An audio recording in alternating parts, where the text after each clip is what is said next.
So this huge volcano, everyone thought to be extinct, woke up and spat out a black ash cloud 50 miles high.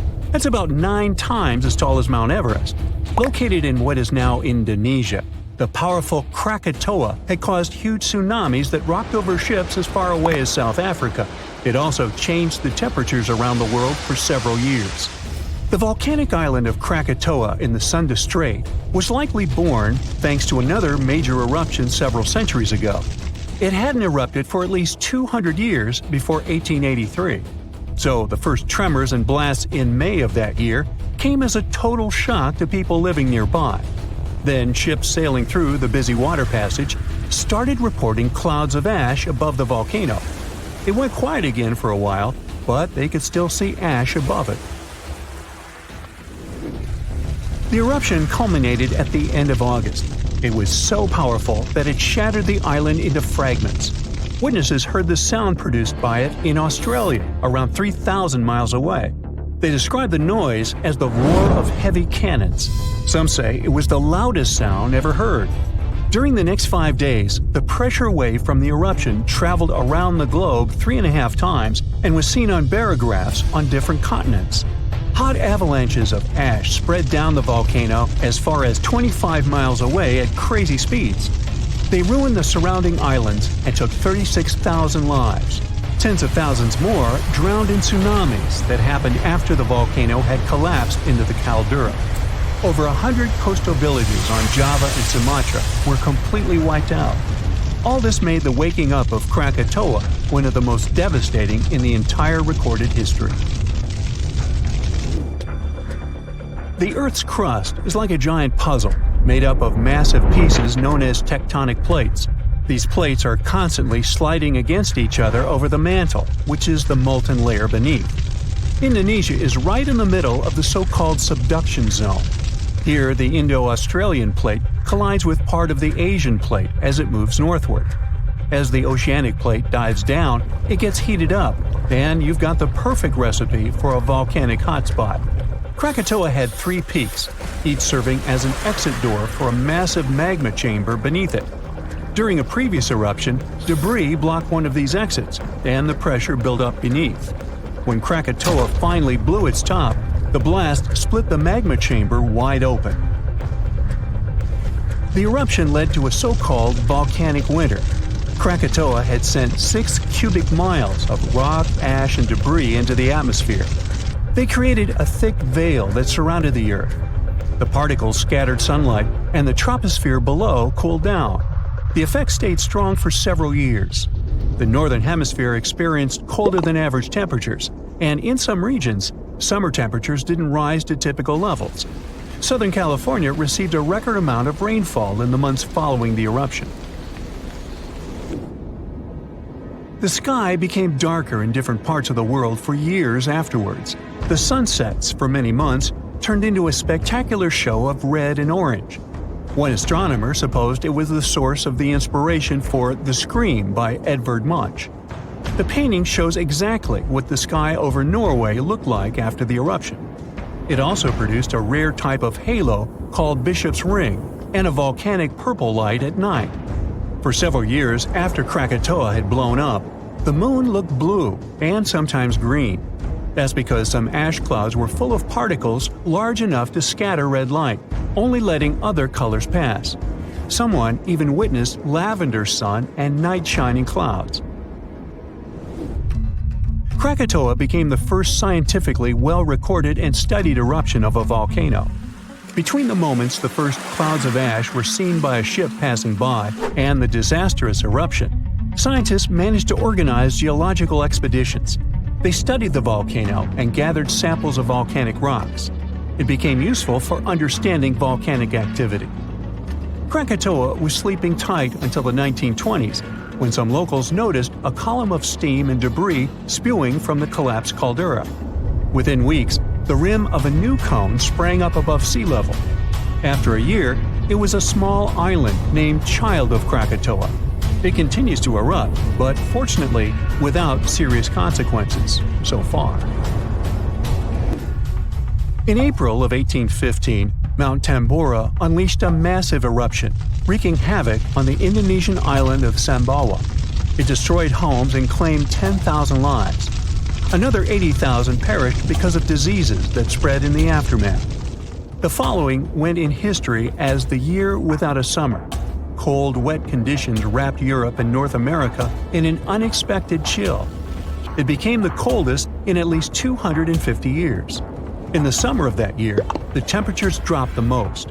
Crops didn't grow, livestock didn't survive, and famine took over Western Europe and North America. New England had snow and terrible frost in the summer months. Food prices went up. Oats for horses became a luxury. Some people say it even inspired the invention of the bicycle in 1817. Scientists used early data and climate models to see if it was all because of the Tambora eruption. They compared the data to similar years. They showed that precipitation was around the same, but the temperatures were much warmer. When they introduced the volcano into the scenario, they got the exact data for the year without summer. They say that a powerful volcanic eruption like that one increases the likelihood of extreme cold by up to 100 times. The explosion of the Toba supervolcano on the island of Sumatra around 74,000 years ago became the Earth's largest volcanic eruption in 28 million years. Parts of Indonesia, India, and a slice of the Indian Ocean got a cozy blanket made up of 6 inches of volcanic debris. It spat out a volume of rock comparable to almost 3 million Empire State Buildings. The crater it had left behind is still seen from space. All the ash and volcanic gases that sprang into the atmosphere because of the eruption partially blocked the sunlight. A severe volcanic winter began and lasted for 6 to 10 years. Some anthropologists see a connection between the Toba eruption and how limited modern humans are when it comes to genetic variety. Around 74,000 years ago, exactly when the Toba erupted, there was a population nosedive. That's why all modern humans trace their roots back to a tiny group of survivors. The Toba catastrophe theory proposes that most early humans in Europe and Asia didn't make it through the post-eruption climate chaos. Instead, a lucky, genetically limited bunch found their safe haven in Africa. But archaeological and paleoclimate records disagree with this theory. Benjamin Black from Rutgers University and his team set out to crack the code and discovered a hidden paradox. Maybe we were peering through the wrong climate lens. They ran 42 different climate model simulations, varying the magnitude of volcanic emissions, time of year of the eruption, background climate state, and eruption column height to see what climate disruptions the Toba eruption might have caused. There was a significant drop in temperatures in the northern hemisphere in the first year after the event, up to 18 degrees Fahrenheit. The southern hemisphere, where the early humans were settling, didn't go through a rough cooling that could have affected them all.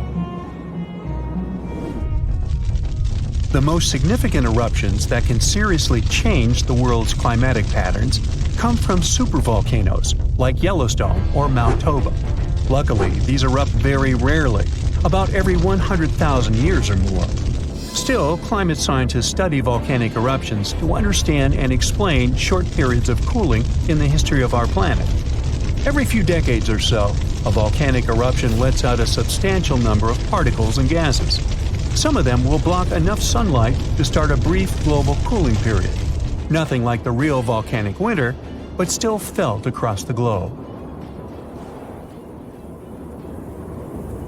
When we think of active volcanoes, one region comes to mind: the Ring of Fire in the Pacific Ocean.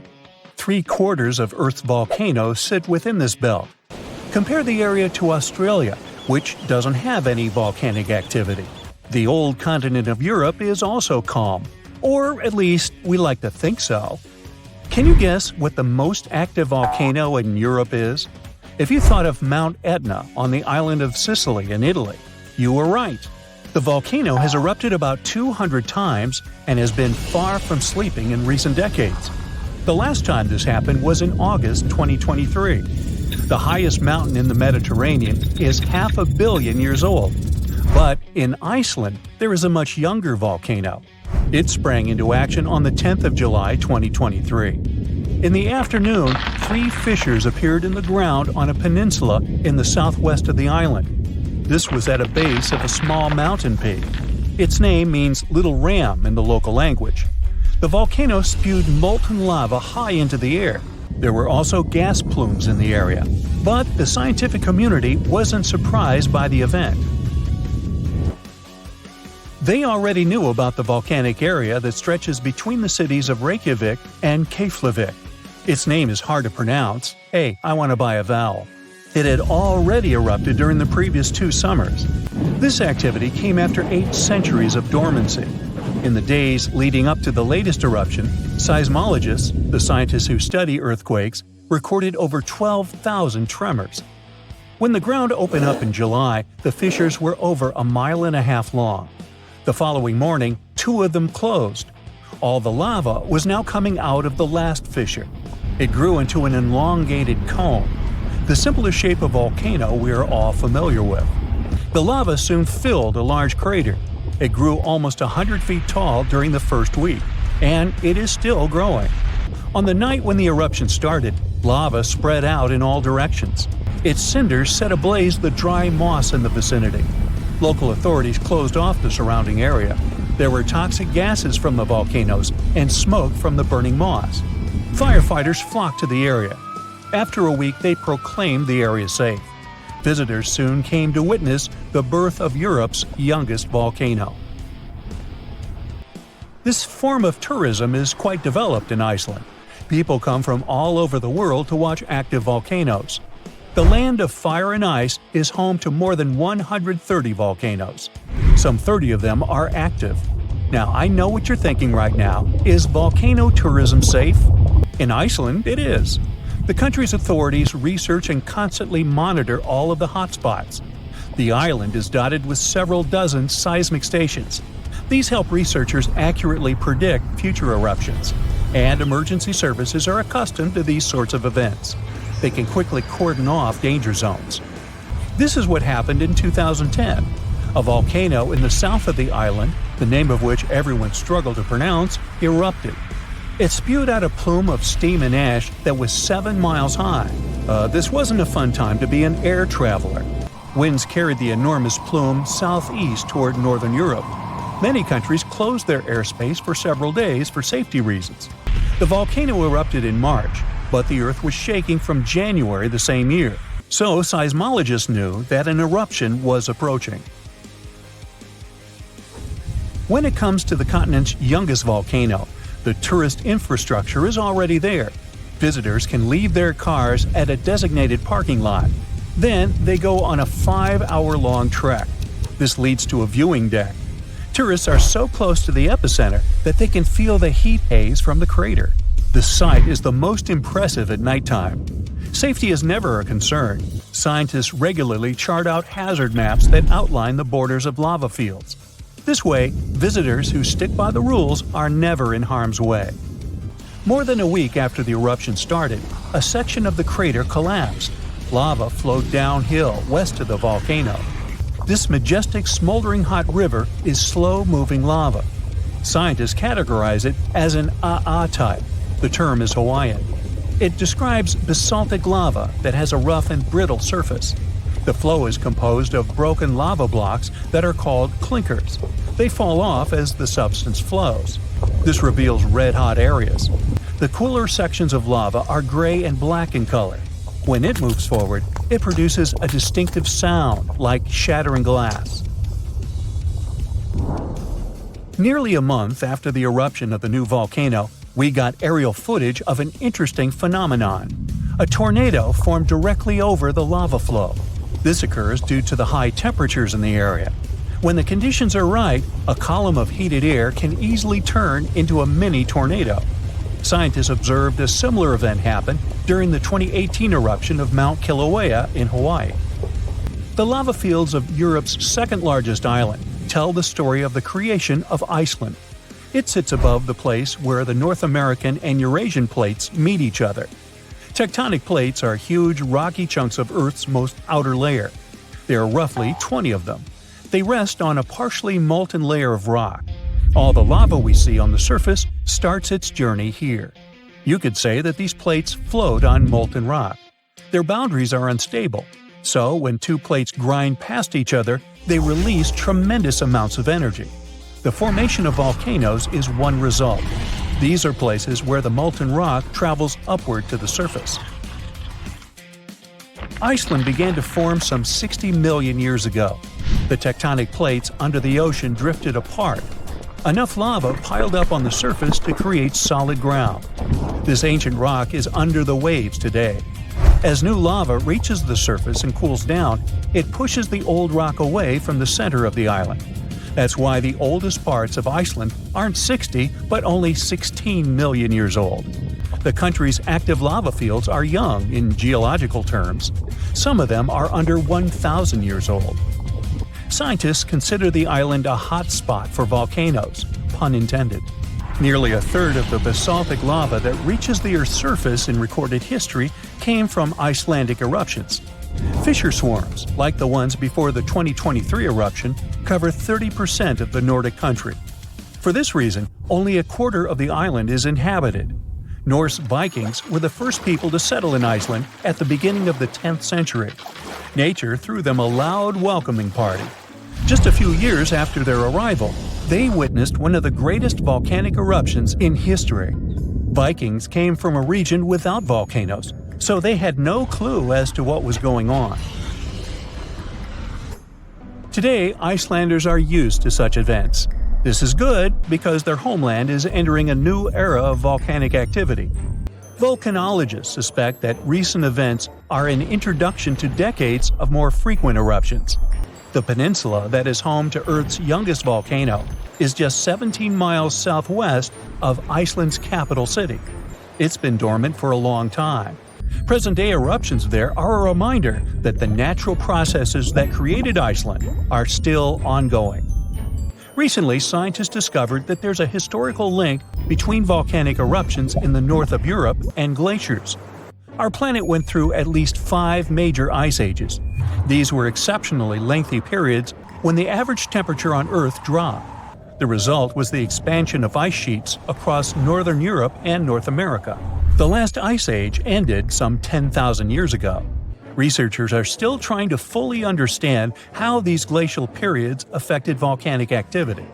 They suspect that the sheer weight of all that ice disrupts the flow of magma underground.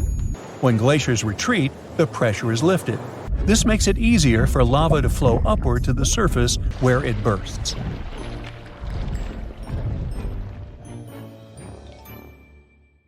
Fraser Island sits off the coast of sunny Queensland, Australia. But don't fall for its beauty. It's home to the most dangerous beach in the world. There's nowhere on the island to seek medical attention. If you do run into danger, you're on your own. Dingo attacks are super common here. If you don't know what a dingo is, it looks like an adorable dog. But beware, this wild breed is extremely dangerous. And the dingo's gnashing teeth aren't the only thing to be scared of. The seas around the island are swimming with great white sharks. There's jellyfish in the water too. Fraser Island is home to some of the world's most dangerous kinds, including the Portuguese bluebottle.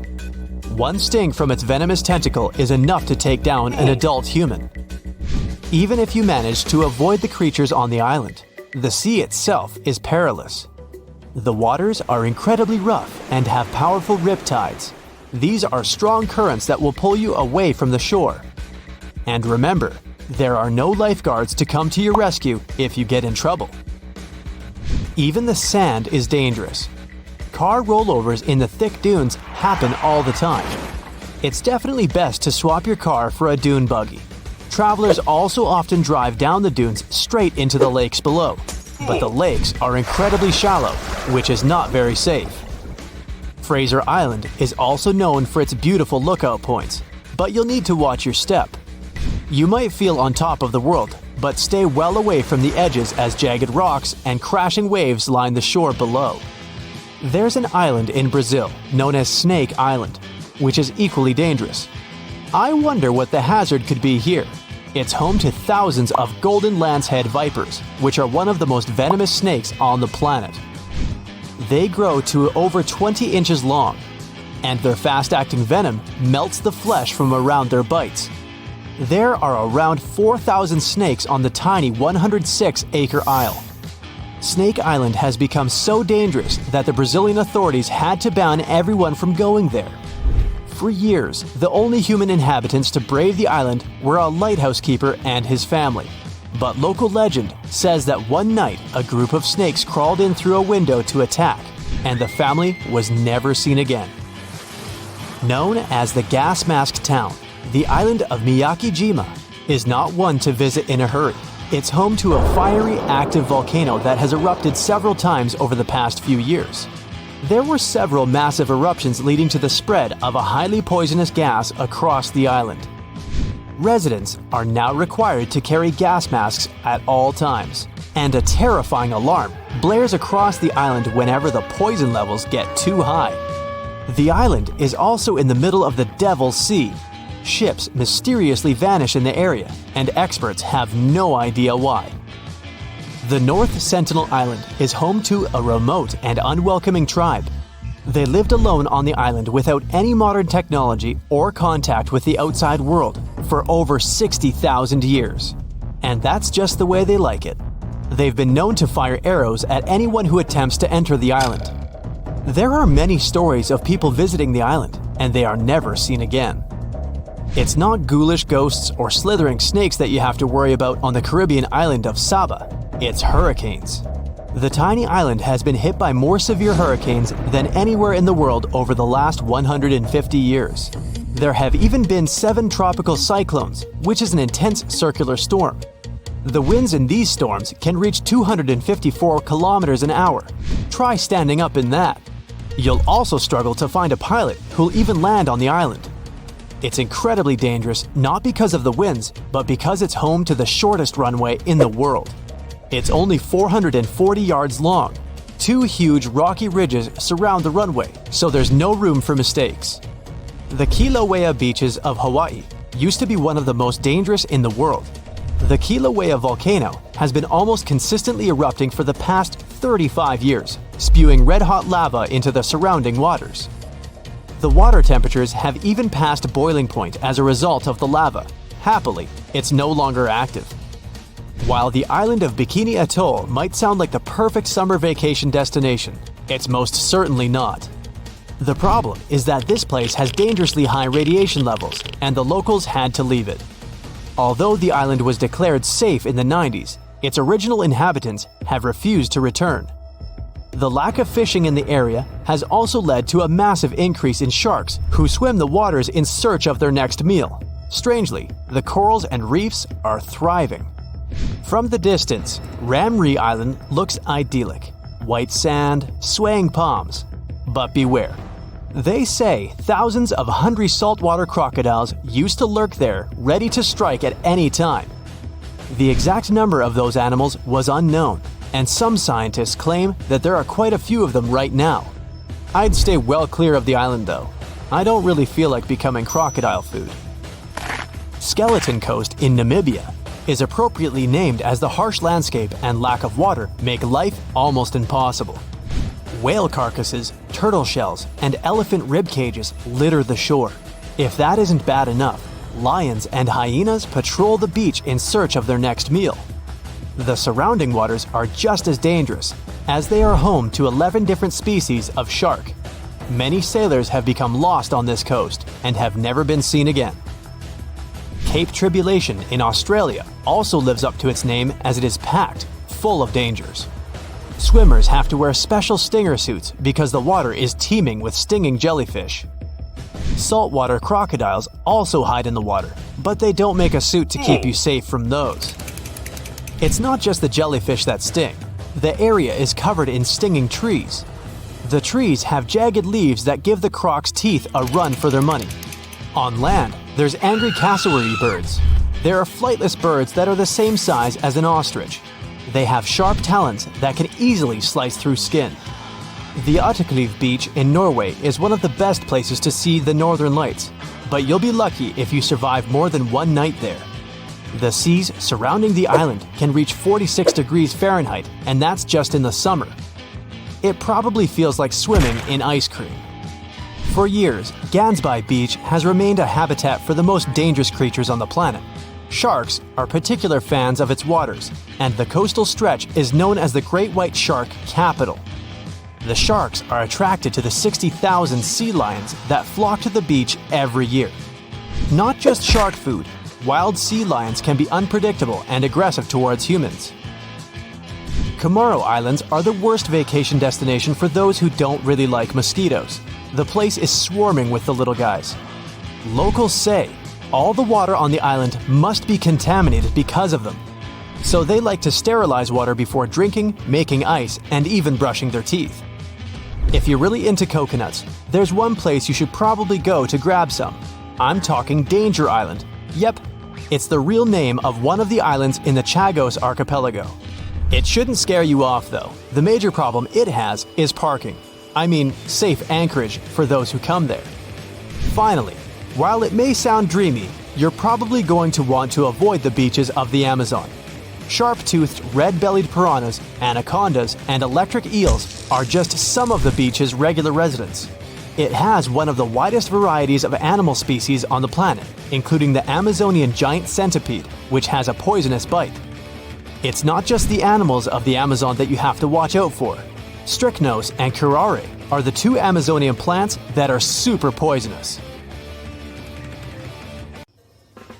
So, you notice anything weird? Recently, there have been alarming changes in the water levels in different parts of Yellowstone Lake. At the same moment, the water level can be rising on one side of the lake and falling on the other. Ooh, it looks as if the lake basin gets lifted by some underground forces. Can it be a sign of a looming disaster?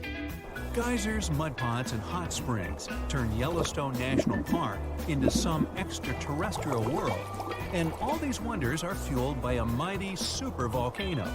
Supervolcanoes produce super eruptions. When it happens, they launch more than 240 cubic miles of ash, molten rock, and hot gases up into the air.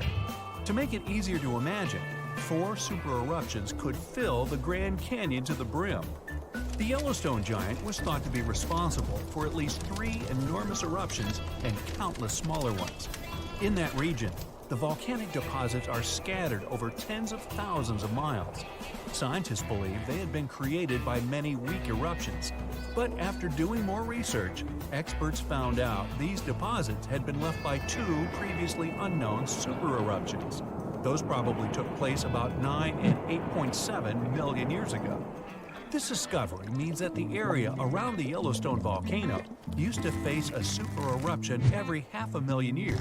But over the last 3 million years, the hotspot has seen only 2 super eruptions. It makes scientists believe these catastrophic events are slowing down, or just maybe one is overdue. Anyway, if the Yellowstone supervolcano went off with as much power as it had 2.1 million years ago, it would spit out more than 588 cubic miles of boiling lava. That's more than 4,500 times the volume of Sydney Harbor. That's a lot of lava. Whether it's likely to happen or not is another question.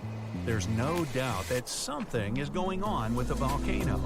The water level changes in Yellowstone Lake mean the caldera is lifting under the surface. And the caldera is what's left over after a volcano erupts and then collapses. The Yellowstone caldera is not just going up, creating a dome-shaped uplift. It also moves up and down in a kind of breathing motion. It might be because the magma is seeping into the crust, or because this magma is heating up the Yellowstone hydrothermal system, making it expand and raise the crust. Yellowstone has the status of an active volcano. Its volcanic explosivity index is 8 out of 10. Such a high number means that if this volcano erupted, it would be an apocalyptic event. Right before the disaster, the ground around the national park would lift.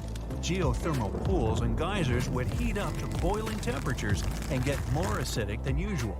The magma would start to rise toward the surface. At some point, the rock roof of the magma chamber wouldn't be able to resist anymore, and the explosion would kick off. A massive column of lava and ash would shoot up to a height of over 16 miles. After that, the volcano would keep pumping ash for days on end. The mixture of lava, ash, and gas would be hotter than 1800 degrees Fahrenheit. It would travel through the area at a speed of 300 miles per hour, faster than a racing car. The air near the center of the eruption would heat up to 570 degrees Fahrenheit. One of the most dangerous consequences would be ash fallout. Volcanic ash can turn into glassy cement within seconds after being inhaled and getting in the lungs. People and animals would have problems with breathing. Okay, so that's an understatement, just so you know. Buildings would start to collapse under the weight of this dense substance. It would take just several days until a 10-foot layer of ash covered the territory of about 50 miles around the center of the eruption. After the ash got into the stratosphere, the temperatures all over the world would start to drop. If the eruption was rich in sulfur, an effective sunblocker, it would get so cold there would be no summer in the entire world for the next several years. The monsoon seasons would change. Agriculture would face serious problems. There would be issues with food supplies. Over the past 50 years, the Yellowstone caldera has risen almost 2 feet. It shouldn't alarm you, though. Experts are sure it's a natural behavior for Yellowstone. Periods of dome-shaped uplift are followed by the caldera lowering. Scientists think the supervolcano doesn't present any danger at the moment. For an eruption to happen, the magma inside has to be at least 50% molten. With Yellowstone, this number is just 5 to 15%. The probability of the eruption is 1 in 730,000. Safe to say, it's a long shot. Even better, a recent study made the researchers believe the hotspot might be in a state of decline right now, even despite all the breathing and dome-raising activity. Still, there have been tons of discussions about what people could do to prevent the disastrous supereruption from happening. And the most popular and seemingly effective idea was to cool the Yellowstone supervolcano down. Unfortunately, there's a catch. The volcano leaks out only 70% of the heat which comes from its magma-filled chambers, but the rest of the heat stays inside. As soon as it reaches a particular threshold, the volcano erupts. If it was possible to extract at least 35% of the Yellowstone volcano's heat, the eruption could be avoided. The cooler the magma is, the thicker and stickier it gets. It stops being so fluid and doesn't try to get out to the surface anymore. After considering these facts, NASA scientists came up with a plan. They suggested drilling a 6 miles deep well and pumping down cold, pressurized water. The temperature of the water that would get back to the surface would be approximately 662 degrees Fahrenheit. This way, the heat would be gradually extracted from the volcano. And if a geothermal plant was built on the site, it would generate plenty of electric power. It would be very simple to produce, and its price would be very alluring, about 10 cents per kilowatt hour. At first glance, it was an amazing idea. But sometime later, it started to receive a lot of criticism. Imagine drilling through the Earth's crust, getting deeper and deeper, and then wham bam, you hit a hypothermal pocket. Uh-oh, get ready for a catastrophe. This can release gases that are likely to cause a series of super powerful explosions. In the worst-case scenario, it may even trigger a full-scale volcanic eruption. Now, you already know about its catastrophic outcomes, from fountains of lava and avalanches of molten rocks to climate changes all over the globe. Yeah, not good. Or let's say you're drilling a well to deliver cold water to the volcano, and then you suddenly hit its magma chamber. In this case, instead of cooling the giant down, you'll make the top of the magma chamber much more fragile than it used to be. And the whole construction will be at risk of collapsing at any moment. And don't forget that your drilling may also release toxic gases. They often accumulate at the top of the reservoir with magma. Can it get any worse? Well, yes it can. The whole process would stretch for more than 16,000 years. This method is too risky to cool the volcano down as fast as people would probably want. And scientists aren't even 100% sure that when the cooling system construction is finished, the volcano will stay cold for at least another 100 years. And last but not least, the project of making the Yellowstone supervolcano a bit cooler would cost a mind-boggling $3.5 billion. A huge price for something that might not work out altogether. Oh, by the way, Yellowstone isn't the only volcano that has a lava dome that's lifting at the moment. Lava domes are created when magma gets to the surface and then gathers around the vent. Scientists have found one of those inside an underwater volcano in Japan. This dome is more than 2,000 feet high and more than 6 miles wide. Even though the Japanese supervolcano seems to be sleeping, experts don't let their guard down. A volcanic system can go from being calm and docile to teetering on the edge of an eruption in the blink of an eye.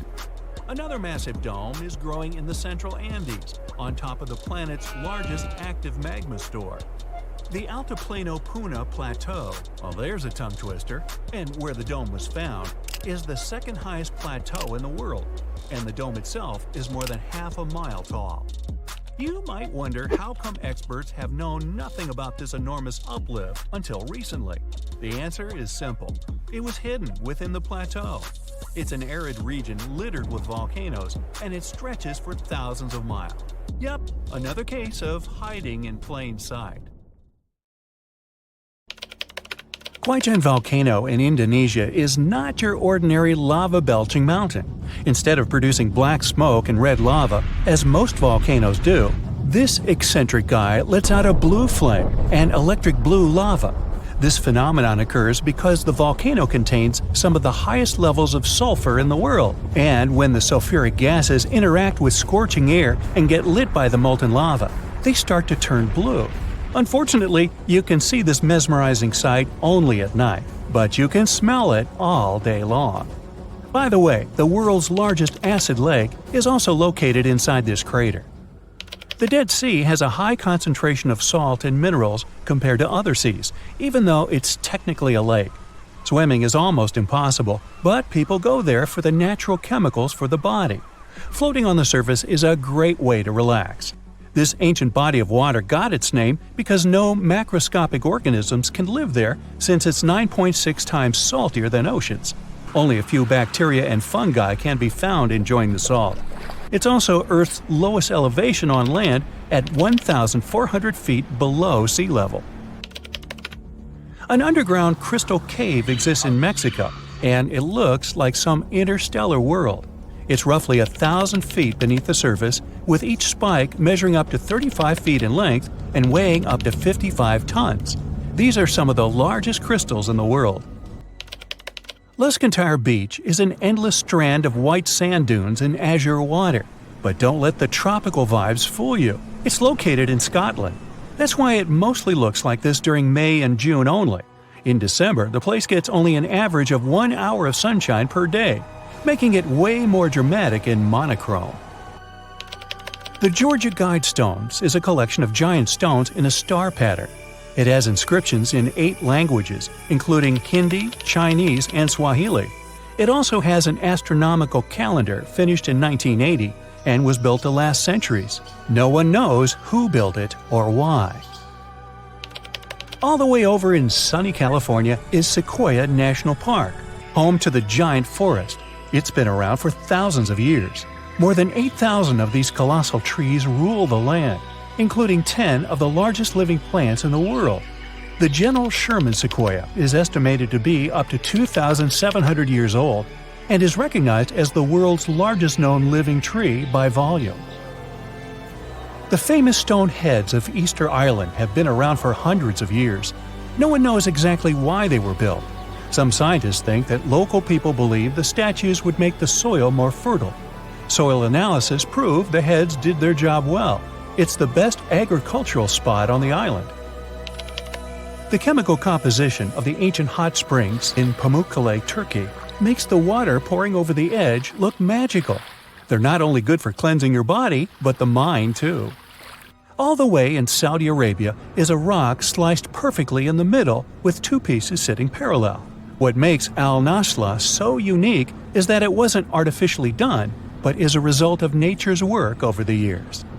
Now, this glacier may look like someone dropped tons of red paint in the middle of Antarctica, but it's actually the natural color. Blood Falls is a result of extreme salted water mixed with iron oxide, giving out this eerie vibe in the middle of nowhere. In early May 2018, New England observed one of the scariest and most dangerous phenomena ever. a super long-track tornado. The frightening natural phenomenon started not far from Charleston, New Hampshire, and traveled toward the town of Webster in Merrimack County. It took the tornado 33 minutes to cover 36 miles and become the third on the list of the longest track tornadoes in New England. In the Philippines, you can swim in some of the most crystal-clear waters and discover an underwater world below you in the province of Palawan. The municipality of Coron has white sandy beaches with many small boats riding through the many amazing sceneries. Tristan da Cunha is a small volcanic archipelago in the Atlantic, with the only neighboring cities of Buenos Aires, Argentina, and Cape Town, South Africa. It takes 7 days by ship to get to this unique place.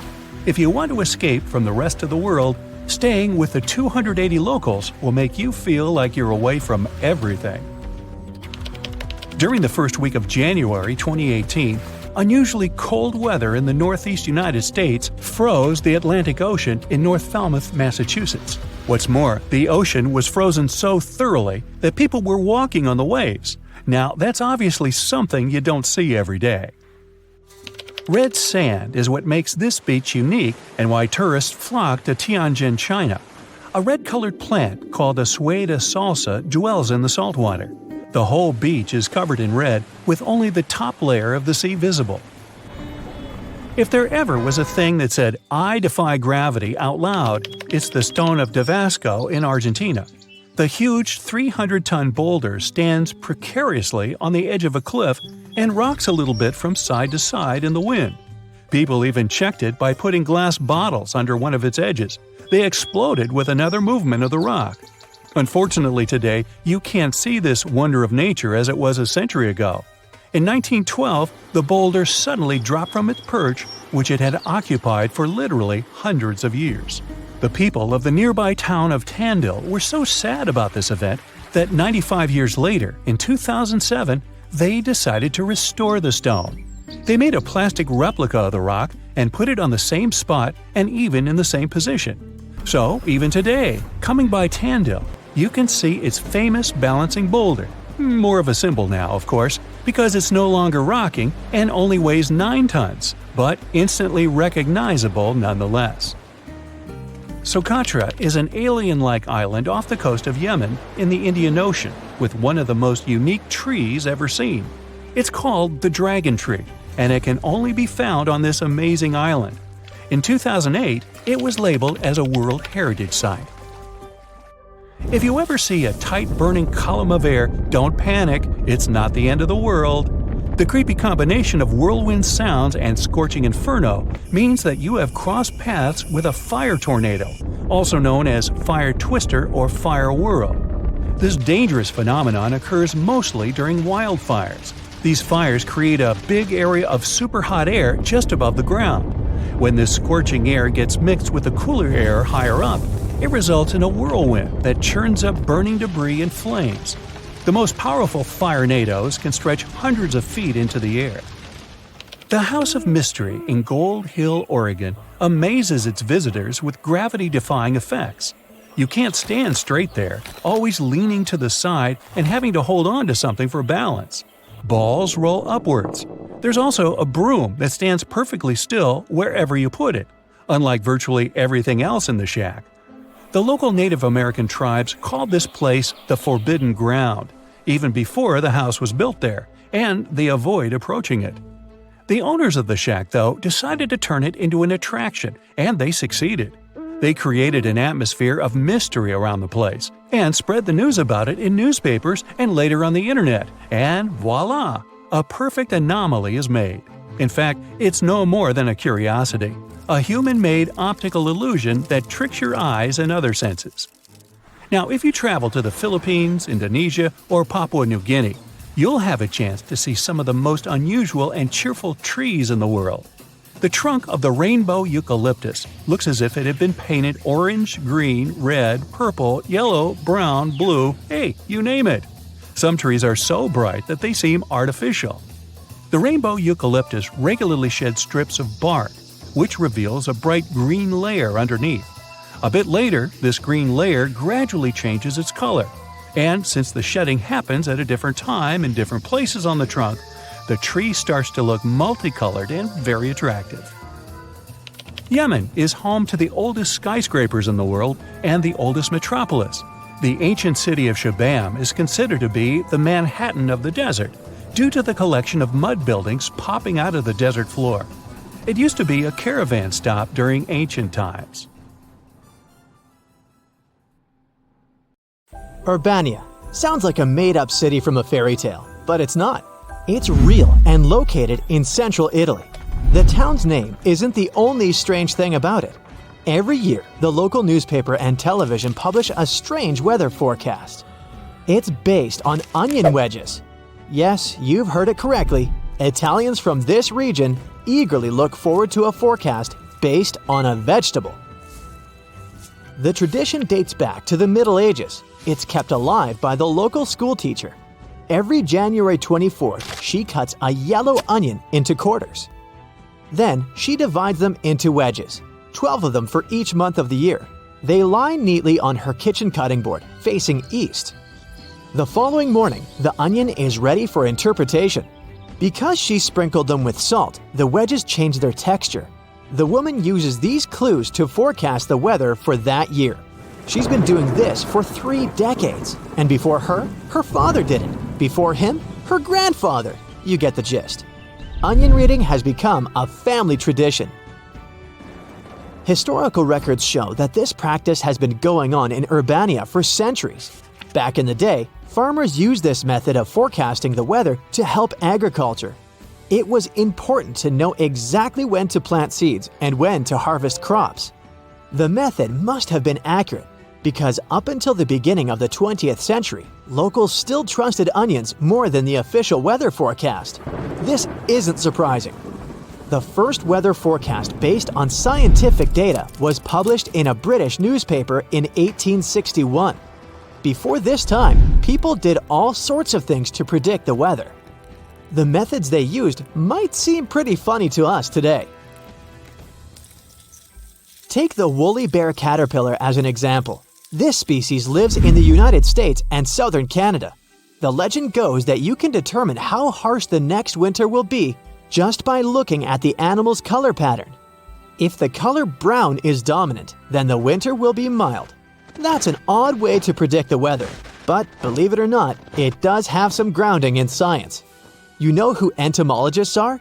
Yes, those are scientists who study bugs. Their research showed that the caterpillar's color is connected with how much food it has had. But there's a twist. The color reveals the harshness of the winter of the previous year. Telling the future is not the woolly bear caterpillar's forte. People think ladybugs bring luck, but they're more than good luck charms. Have you ever heard of the saying, "When ladybugs swarm, expect a day that's warm"? This is actually true. When the weather is warm outside, these lovable insects leave their hiding. But as the temperature drops before a rain shower, they fly in search of cover. Frogs can also predict rain. Right before the first droplet, these amphibians croak louder. They actually do this because they're about to mate. Frogs lay eggs in bodies of fresh water. If rain is coming, then water levels in ponds will rise. This increases the animal's chances of finding a partner to produce tadpoles. Have your parents told you to stay away from hornets' nests? They were right, but the nests of bees, wasps, and hornets make for excellent weather stations. When they start building nests higher than usual, expect a colder winter with a lot of snow. You see, hornets cannot survive temperatures lower than 50 degrees Fahrenheit. That's why they want to stay clear of the cold as much as possible. Another animal that bulks up for winter is the squirrel. Take notice of these cute rodents the next time you go hiking in the late fall. If they seem chubbier than usual, then the winter is gonna be cold. And remember Scrat from Ice Age? The hyperactive squirrel that was constantly chasing after an acorn? When you see a squirrel acting like Scrat, then that's a sure sign of a long winter approaching. The rodents want to stock up before Mother Nature closes the shop. Have you noticed more cobwebs in your house recently? That's just spiders sensing bad weather approaching. Also, if spiderwebs are larger than usual, then they're trying to catch more prey. That's their way of preparing for a long winter. Livestock prepares for this period by growing thicker fur. If you live in the countryside and notice that sheep are woollier than usual, then it's time to invest in a warm winter jacket. Are there mole hillocks in your backyard? Apart from tripping on them, you can use them as tiny weather stations. The deeper they are, the harsher the winter. Let all those animals rest a bit. Looking at the sky can also tell you the weather. Duh! There's a popular theory that every foggy day in August equals a day of snowfall in winter. Pretty exact math for something that's just a belief. Then there's the moon. Science already knows that it has power over ocean tides. After all, the saying, "Clear moon, frost soon," has been around for a while. When the moon is shining bright in a cloudless sky, it's gonna be chilly the next morning. Looking at clouds also gives hints about the weather. White clouds high in the sky indicate a clear and sunny day. When their color changes to black and they're set lower in the sky, expect rain. The cloud's shape is also revealing. If they're ragged when you look at them from below, open your umbrella. It's gonna rain soon. Remember the onions from the beginning? They're not the only plants that can forecast the weather. In the Ozark Mountains, there is a folklore belief that involves persimmons. When you cut in half the seed of this sweet fruit, look for the shape inside. When it resembles a spoon, expect snow that winter. But if you see a fork, then the cold season will be mild.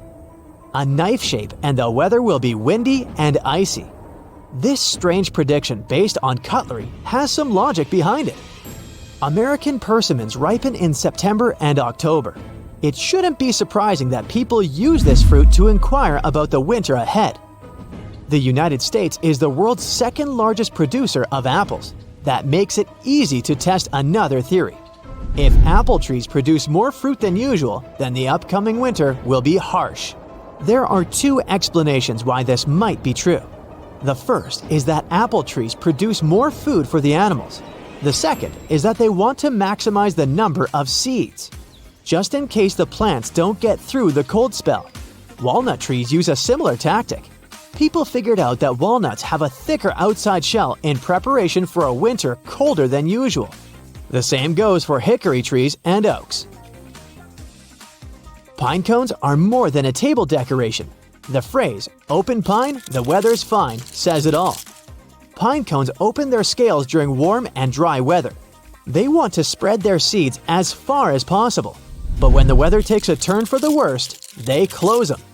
Cold or damp air won't disperse pine cone seeds very far.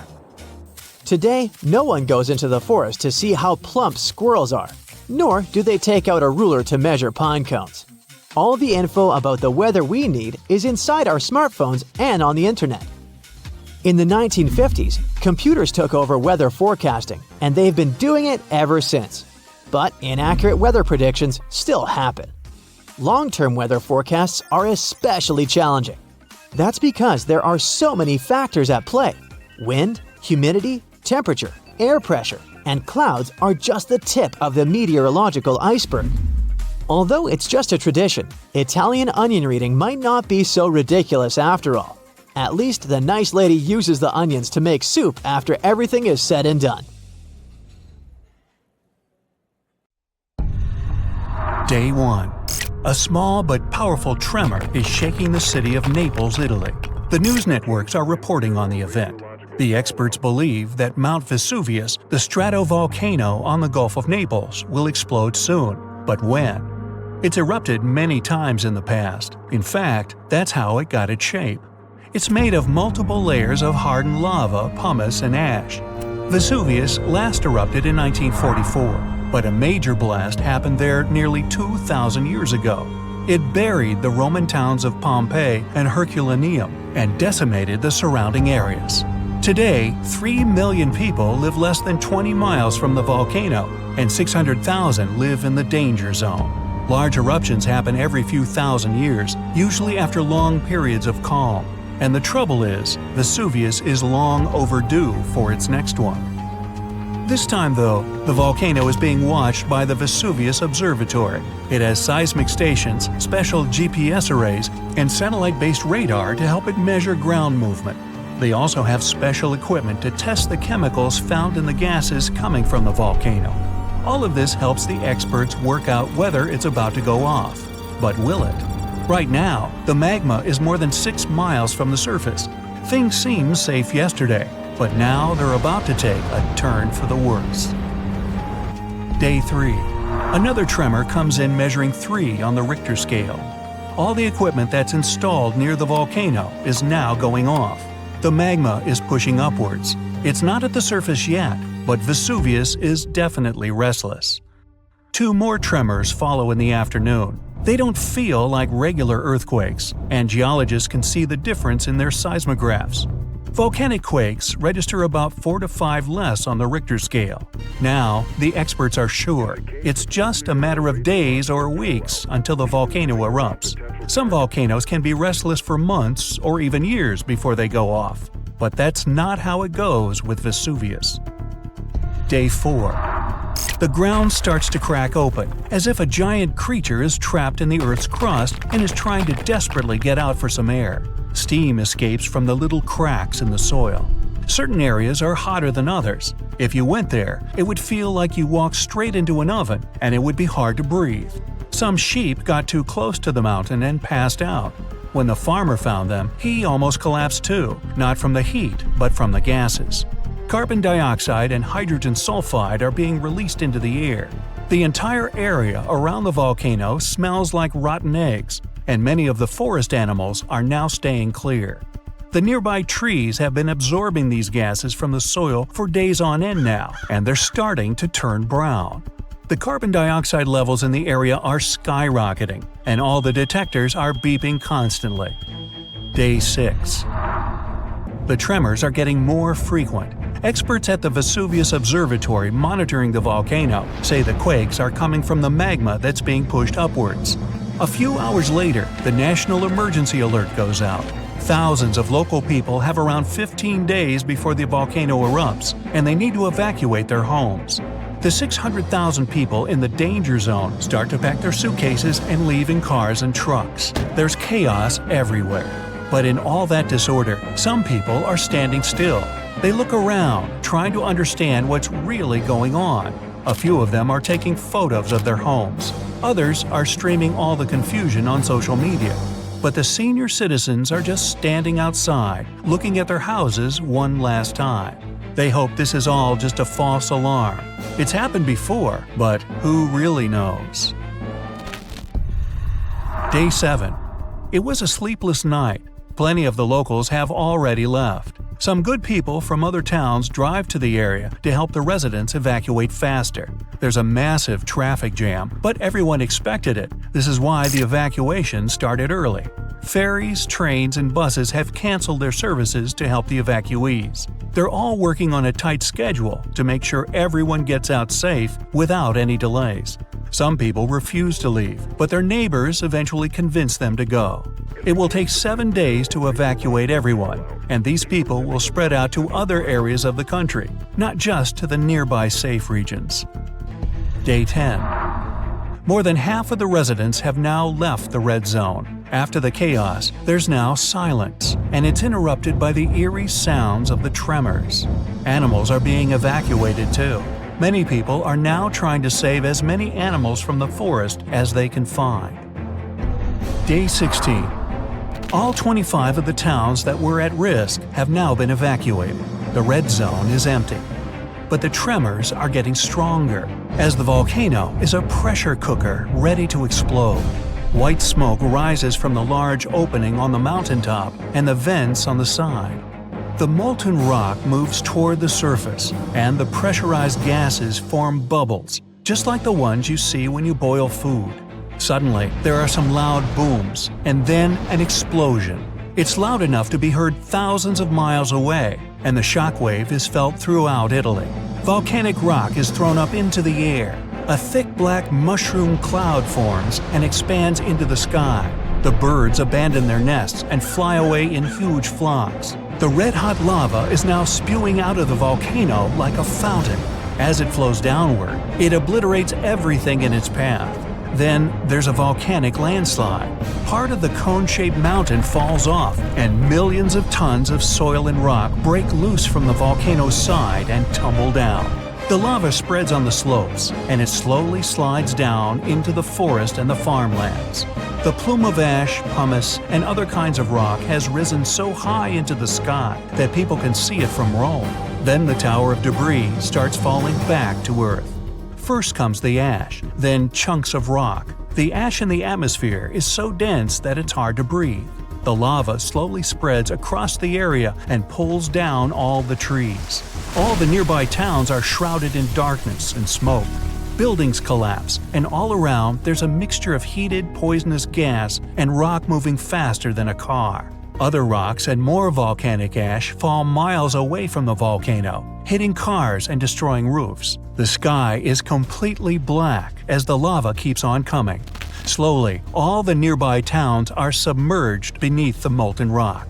Some of the lava even reaches the sea. Gigantic white steam covers the shore where it falls in, and the magma turns black. Now, a weird neon blue fire appears on the slopes of Vesuvius. This is caused by burning sulfuric gases. They're escaping at high pressure from the cracks in the volcano's surface. When they come into contact with the air, they ignite. These blue flames can reach 16 feet into the air. Now, all nearby flights are canceled, and many planes have to change course to reach their destination. Ever since the national alert, no planes have been allowed to fly over the volcano.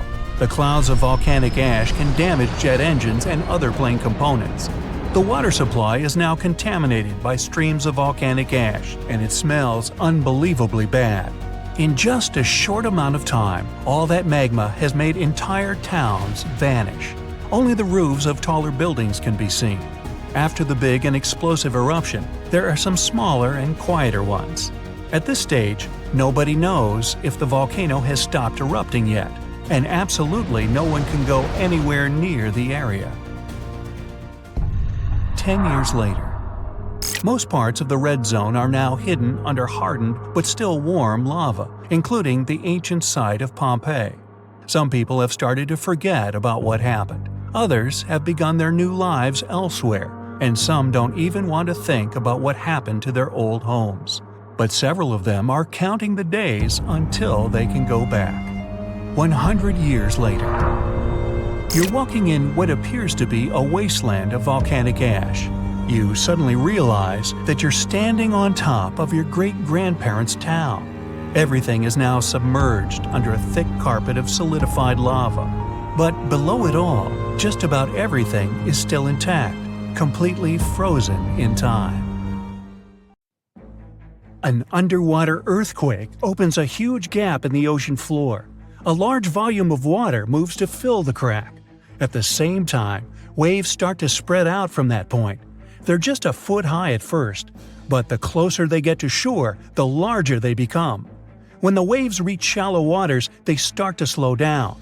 Their lower parts get to dry land first. This creates a vacuum effect that pulls the water away from the coast. The harbor and seafloor are visible now. And then, an enormous wall of water hits the shore. It wipes out everything in its path. Several minutes later, more waves usually arrive. Or it can be a landslide happening near a large body of water. Enormous amounts of forest, soil, and rock roll down into a lake or ocean, producing huge tsunami waves. Volcanic eruptions are responsible for 5% of the world's tsunamis. They can move great volumes of water and generate really big waves. Some tsunamis are caused by meteorites striking into our planet. If one of these red-hot space visitors strikes the ocean, the force of this collision displaces enough water to produce an extremely powerful tsunami. When a tsunami starts, its waves are usually just 1 foot high. That's what a small wave looks like. It comes up to the waist of the average person. Surfers call such rather big waves double overhead.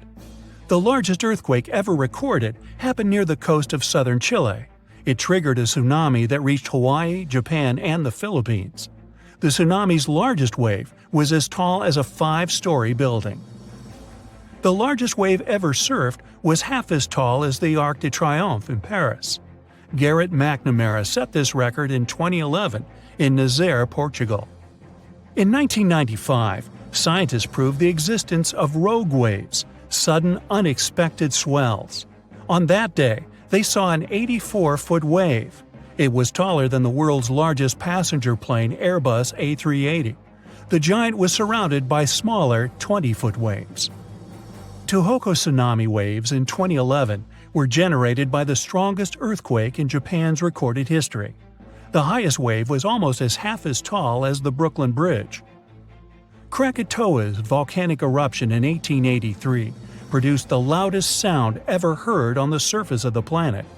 The highest tsunami wave the eruption formed was as tall as the Statue of Liberty.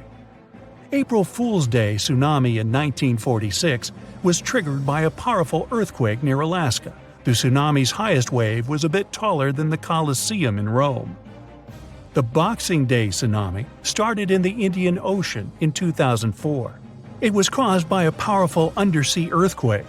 Its tremors produced a series of tsunami waves. The largest of them almost reached the height of the Leaning Tower of Pisa. One of the most disastrous landslides hit Lodeland Valley in Norway in 1936. An enormous piece of rock, almost twice as large as the Eiffel Tower, broke loose and hurtled into Lofoten Lake. This caused an enormous tsunami wave.